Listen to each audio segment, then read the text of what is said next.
Mapagang uwi ni Kuya Pula. Ha? Mapapaga. Ako talaga yan. Dapat i-dispatch na yan. Ano pa? 8 sako. Sakto lang, no? 8 sako.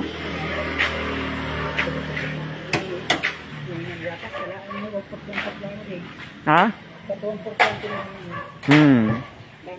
Dito ang ilalim nito, Kuya Paul. Nilagyan na ng ano to? Tukod? Wala kaya kanya. Lagyan ko na? Lagyan lang ito isang tayo dito yun. Oo, dito. Tsaka dito, lagyan mo dito ng ano yung tukod ulit dito. Dito sa kanto. Oo, dito. Dito. Silalim, meron na? Kahit ulan yan, dito lang. Dito lang. Di ba may dalawa akong nilagay na kabilang dulo? Oo. Lagyan mo ito sa gitna ng isa. Dito. Dito. Ah, dito? Sa akong kasi. Ah, sige. Yan ang ano, yan ang mabigat eh.